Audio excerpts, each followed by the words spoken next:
Maintenant, je vais parler d'un type de prière spécifique, les prières qui se font la nuit.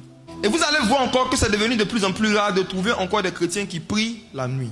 Parce qu'il y a des vérités antiques, anciennes, que nos pères connaissaient, qui ne sont pas connues de cette génération. Les plus grandes transactions spirituelles se font pendant la nuit. Et même quand c'est la journée, que certaines transactions spirituelles doivent se faire, les gens se mettent dans une pièce noire. Ils vont volontairement assombrir le lieu. Même quand c'est en pleine journée. Genèse 15, verset 8. Dieu est en train de parler de cette fameuse promesse à Abraham. Et Abraham répondit, Seigneur éternel, à quoi connaîtrai-je que je le posséderai? L'Éternel lui dit, regardez la réponse de Dieu. Prends une génisse de 3 ans, une chèvre de 3 ans, un bélier de 3 ans.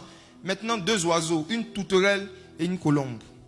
Abraham prit tous ces animaux, les coupa par le milieu, mit chaque morceau l'un vis-à-vis de l'autre, mais il ne partagea point les oiseaux. Il a partagé tous les animaux sauf quoi? Il n'a pas touché à la colombe. Retenez le détail. Verset 11. Au coucher du soleil, un sommeil profond tomba sur Abraham. Et voici une frayeur et une grande obscurité vient l'assaillir. Et l'Éternel dit à Abraham, sache que tes descendants seront étrangers. La grande frayeur et l'obscurité qui est venue sur Abraham, c'était la présence de Dieu ou la présence d'un démon? Pardon? C'est une manifestation de la présence de Dieu. Il est venu sous une forme obscure, sous une forme ténébreuse. Il est venu la nuit. Et il est venu dans une forme de nuit. Et c'est là, c'est dans la nuit maintenant qu'il a répondu à Abraham. Il y a des promesses que Dieu va te faire en journée. Et il ne va pas te donner des détails. Il s'attend que tu fasses certaines prières la nuit. Pour t'expliquer ce qu'il t'a promis. 2 animaux qui n'ont pas été touchés. La tourterelle. La tourterelle, c'était la loi de Moïse. La colombe, c'était la grâce. Et vous allez voir qu'il y a des pratiques qui se faisaient sous la loi et qui se font toujours sous la grâce. On ne touche pas à ça. Parmi ces pratiques-là, il y a les veillées des prières. Cette histoire de prier la nuit, ce n'est pas une histoire de la loi ou de la grâce. C'est une histoire de la vie normale d'un homme spirituel normal. Et pourquoi est-ce que c'est la nuit? Je vais rapidement. Quand vous regardez Genèse chapitre 1, les ténèbres étaient à la surface de l'abîme. Donc le verset 2 parle d'abord des ténèbres avant de parler de la lumière au verset 3.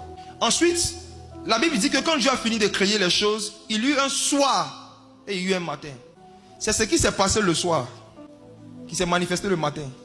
En fait, l'histoire de la création a commencé la nuit. C'est la nuit que Dieu a créé le monde. À cause de ce principe du fait que les plus grands mouvements de l'esprit se font les soirs, se font dans la nuit, vous allez voir que Jacob dormait la nuit et l'ange de l'Éternel est venu se battre avec lui.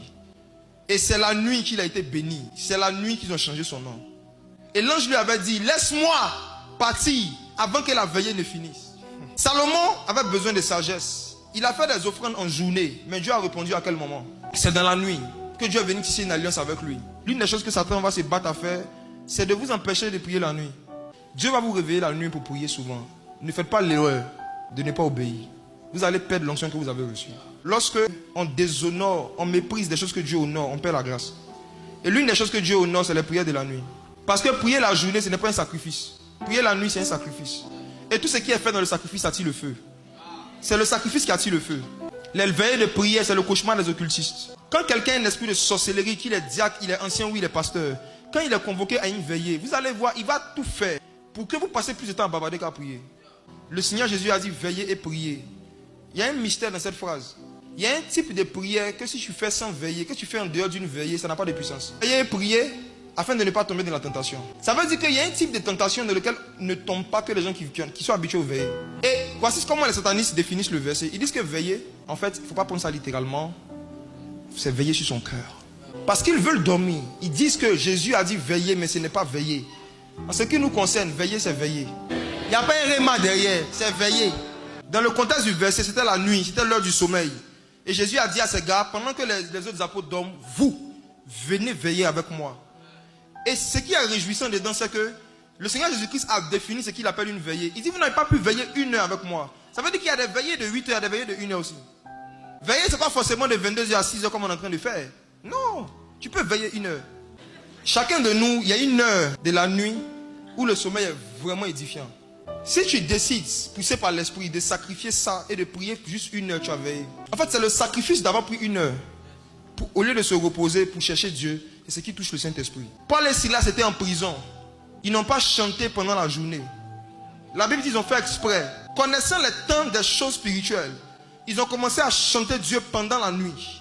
Et quand ils ont fait ça, il y a eu un mouvement angélique. Où sont les chants qui peuvent se réveiller à minuit pour chanter dans leur chambre? Où est cette génération de gens qui adorent Dieu pendant la nuit? David dit, je me réveille 7 fois la nuit. Lisez les psaumes. Vous allez voir que les gens qui transportaient quelque chose de particulier étaient des personnes qui avaient une vie de sommeil particulière. Ils ne dormaient pas comme tout le monde en tout temps et en tout lieu. Parfois, Dieu fait exprès, il vous donne l'insomnie. Et vous dites que vous êtes attaqué. Oui, vous êtes attaqué. Même pas Dieu. Dieu a attaqué Abraham. On dit qu'il dormait, il se sentit oppressé par une obscurité. Mais de qui ça venait? Jacob dormait pendant la nuit, quelqu'un est venu le gifler. Qui l'avait giflé?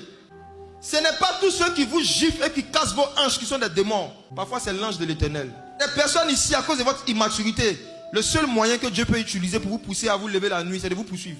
Donc Dieu prend le visage de ta tante et il court derrière toi. Il te connaît.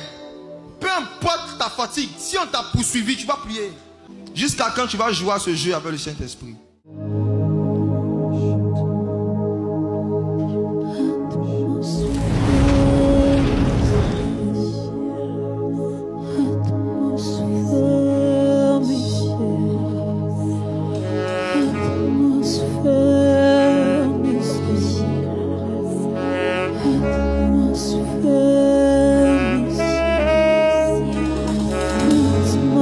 Yeah.